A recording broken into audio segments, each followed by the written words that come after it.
Hello, welcome back to the channel. In today's video, it's going to be a continuation of my the first video on this channel, where I just wanted to go through and chronicle some of the things that I've been doing to help me on my journey to learn Japanese. It's been about 2 or 3 months now since I've properly got my head down and started learning. And over the Christmas period, I was really ill, so I didn't actually manage to do a lot of studying for like the 2 weeks of Christmas. But outside of that kind of 2-week period, I've been quite consistently every day at least doing something to learn Japanese. So if you haven't seen the first video in this kind of series that I'm doing, I'll leave it in the description below. But that video was just going through some of the tools I've been using to learn Japanese. And I just wanted to provide a bit of an update on some of the things that I mentioned in that video and some things that I've discovered since. And again, I have my phone here, so I might be looking down occasionally to get some notes. But yeah, let's just get straight into kind of going through where I'm at. So in the last video, I mentioned about having the Genki series of books, and I also mentioned how they were fake. Well, at least I'm pretty sure they are. But I've been kind of going through those. I think I've just finished lesson 6 now of the first book. And yeah, I'm quite enjoying them. I do have some little frustrations with them. But again, as mentioned in the last video, a lot of the frustrations are offset by having 2 video series I'm watching alongside them. One by Tokini Andy and one by Game Gengo. They go through each lesson. So what I've been doing is I've been watching both those videos, taking notes, and then reading through the content in the book, and then actually doing the lesson, like the exercises. One thing that's really annoying about Genki though is a lot of the exercises in the textbook require a partner, and that's still true later on. There's a lot of like role play, speaky bits. Obviously, I can't do that because I don't know anyone currently studying Genki alongside me. However, the workbook that you can get alongside Genki, there's none of that. There's none of the like you need a partner to participate with the learning in. So actually I really like the workbook. It's quite good. It's the exercises are quite nice, they're quite solid. There's the answer guide so you can mark your work as you go along. But one of the exercises that both the workbook and the textbook suffer from are these stupid picture rounds, or picture questions, it's not a quiz. In these questions, it asks you to make a Japanese sentence based on what you see in the picture, but sometimes the pictures are so vague, and then a lot of the time what I've assumed the picture was meaning to say, I've translated it as that, and then I've looked in the answer book to mark my work, and even though the sentence I wrote was correct, it wasn't the right sentence because the picture was actually wanting something else. Look, I'll cut in now like a little description of what I mean so you can see kind of how annoying sometimes these can be.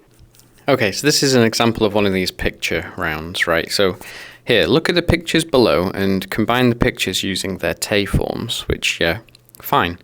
My favourite of these pictures was this one, Robert getting up and going to the toilet, which was, an honour to translate, and it is a sentence that I will use quite a lot because the toilet, especially in the morning, is basically my office. So yeah, that picture is great. However, you would then have questions like this, which are a bit more vague. What are they saying in the following situations? Okay, well, some of them might be obvious. This one here, this guy is clearly hot because he's got a fan, and he's saying, "Can you open the window?" Fine. But then take a look at this one. What do you think's being said here? Before I reveal the answer, just type in the comments below what you think this is saying. So here, I translated this as "please come," because to me, this is like a nurse or something coming out to a person and say "please come with me, please follow me." So I translated it kind of like that. But what it said is "please enter." Haite kudasai. So it's the te form of hairu, which is enter. So this is making a request using the te form, "please enter." Yeah, and it's just stuff like this. It's really annoying. It's like very vague. And the other thing is, a lot of the lessons require you to know the vocab for that lesson. So the way Genki's structured is each lesson starts with a bit of dialogue, a vocab section where it lists all the vocab that you should know by now, and then the lessons. And The lessons teach grammar points, which are quite easy to get eventually, but they require you to know the vocab really so you can answer the questions. Otherwise, you're just knowing the grammar rules without putting them into practice. And actually learning the vocab for each lesson is something I've struggled with a little bit, just because you want to move on through the book and then it teaches you all this new vocab. And there's a lot of words per lesson that it teaches you. So to combat that, I have been putting them into Anki, but I don't quite like Anki. I am still using it, but I don't know, I can't get to grips with it as a flashcard system. But what I have done is I've bought some physical flashcards from Amazon, which I'm going to go through each time I do a lesson. I'm going to write down the vocab for that lesson onto my flashcards, review them manually as well as Anki, which can do the spaced repetition stuff. But I'd like just a physical way to just go through and kind of like drill them over and over again. And hopefully writing them out will actually help solidify them in my memory as well. But yeah, then once I've kind of got the vocab down, or at least partly, then I can go and do the exercises in the book. I think that's going to be my new workflow with Genki going forward. But yeah, so there are some frustrations with the books, but I do like them. I think they're good books. Each time I do a lesson, I like to pick up like Animal Crossing and play some of it in Japanese or some of the short novels I've got. Even though I can't comprehend like what's going on, it's nice to actually be able to identify the grammar points in the text, which I think is quite nice. The lesson I've just done is about the te form. So yeah, it's been quite good to, look at Animal Crossing like a piece of dialogue and like pick out the te words. Speaking of te form, I also annoyed my wife by drilling into my head the te form song. And there's lots of different versions of this. One, I think, sang to the tune of Sweet Caroline. Sweet Home Alabama. But the one I drilled into my head was a Christmas-themed one. I'll put a very brief clip of the song here and link to the full video of that YouTube short in the description. Let me make it easy for ya. Music, start! じゃらんじゃらんじゃらんじゃ映るってムーブぬんで食いてぐいですして I've now nailed that in my head. I keep humming it to myself, annoying my wife. But yeah, that's as stupid as it seems. That song has actually helped me a lot with the knowing the te form of how to turn words into their te form. So yeah, that's been quite good. Feels a little bit childish and it's a bit embarrassing. My sensei at my Japanese class made me sing it because I mentioned it, and I was like, well, I don't want to back out, so I just committed very shakily to singing the te form song. Next on the list has been Wani Kani, which I think I mentioned in the first video, but basically this is another SRS app, spaced repetition app to learn kanji. And it's actually been really good. I mean, I know it sounds obvious, but it's been really good for learning the kanji. But a lot of the kanji that are coming up are words that I've been learning in Genki. Stuff like, rain, the sea, every day, kind of little bits like that. I'm learning the kanji for alongside the vocab in the book. So it's helping drill some of the vocab from the book, get that stuck in my brain, as well as learning the kanji for them, which is like a separate thing. So yeah, and actually I'm starting to now, there's certain words where if I'm seeing them written down, like in my Anki cards, I really miss the kanji not being in them, which is a really great feeling to kind of think that. But, because I'm associating like mnemonics and meanings to bits of kanji, that helps recall the word a lot quicker than actually reading the written word, which may not necessarily help with speaking, I guess, because you still need to recall the word. With reading, I'm pulling the memory of the meaning of the word from the picture of the kanji. So speaking and producing. So I can't even speak English. How am I supposed to speak Japanese? Producing the right words at the right time for Japanese, I think, is going to be quite difficult. But that brings me on to my next point, which is actually trying to get some speaking practice, as well as helping with my writing practice as well, is I've been using the Google Translate app. So in Genki, when I've written a sentence out in Kana, I've used my phone, I've used Google Translate using the camera to translate it, just to make sure that the strokes I'm writing and the letters I'm writing actually make sense and the camera can pick them up and translate the sentence back to what it's supposed to be.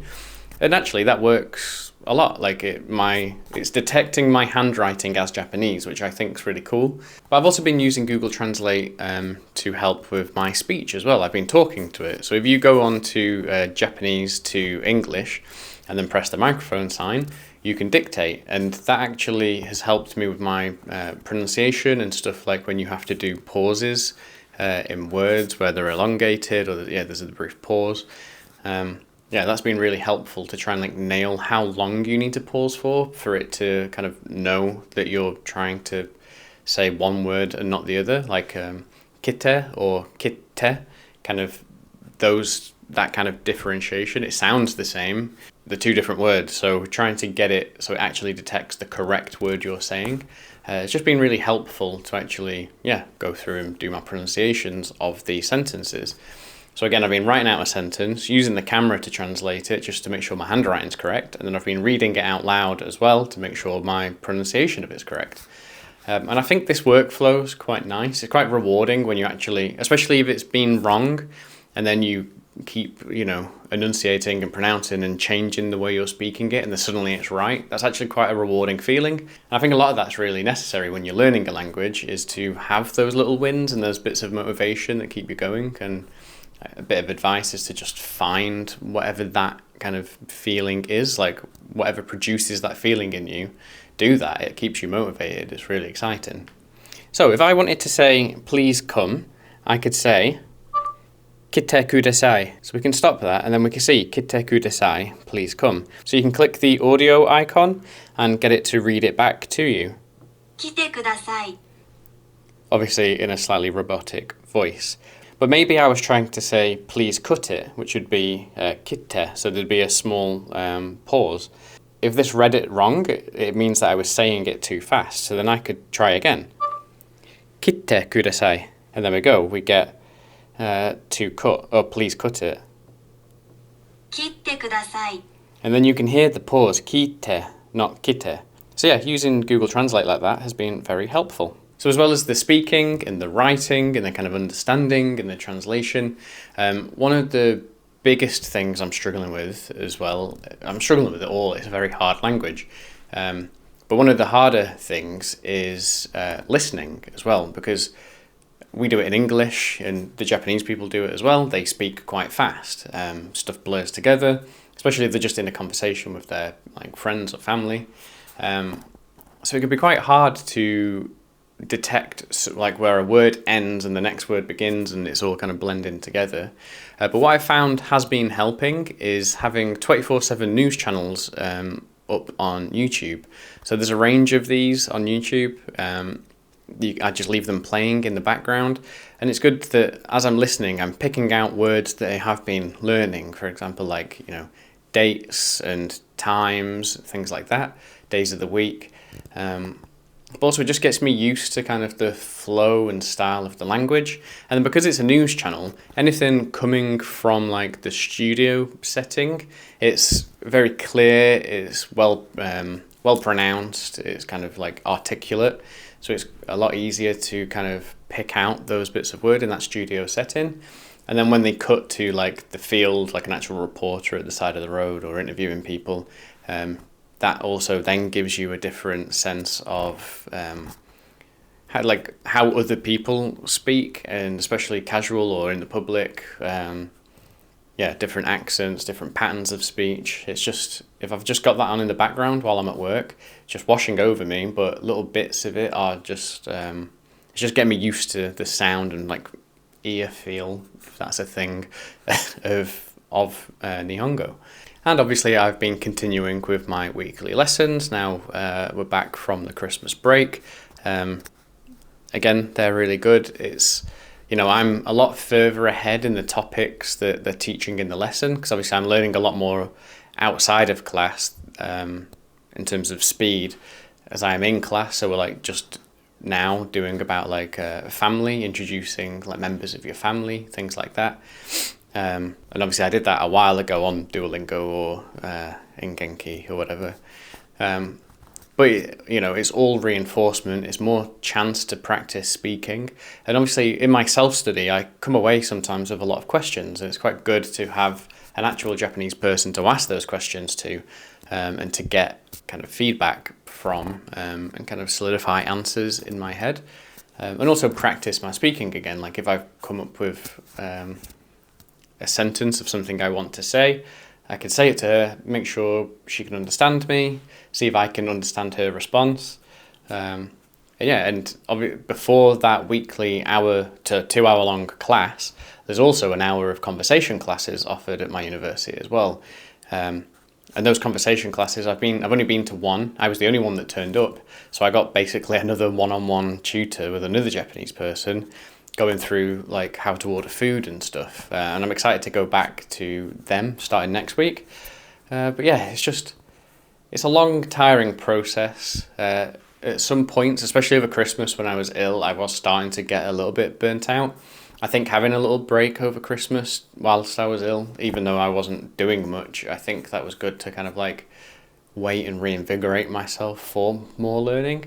And I'm actually going to Japan next month now. I can finally say next month this year. That's really exciting. And that's spurring me on more as well. Like I need to learn at least a few phrases just so I can order food and get around. But yeah, I hope these videos are useful to someone. I'm on this channel, it's not going to just be me recounting, you know, this is what I did this week to learn Japanese. I want to try and do some other stuff as well, whether that's playing like Japanese video games, which I'm hoping to start with Ghostwire Tokyo. And also I did a video a few weeks ago about VR chat, like finding people to speak to or to listen to in VR chat. And I kind of want to revisit that because it's quite a cool idea to just, you know, you're getting free conversation practice once I'm confident enough to talk, obviously. But it's also good listening practice as well. So yeah, if you're interested in that, of how to use VR chat in that way, I'll leave a link in the description below to that. But yeah, for now, thanks for watching and I'll see you in the next one. Bye!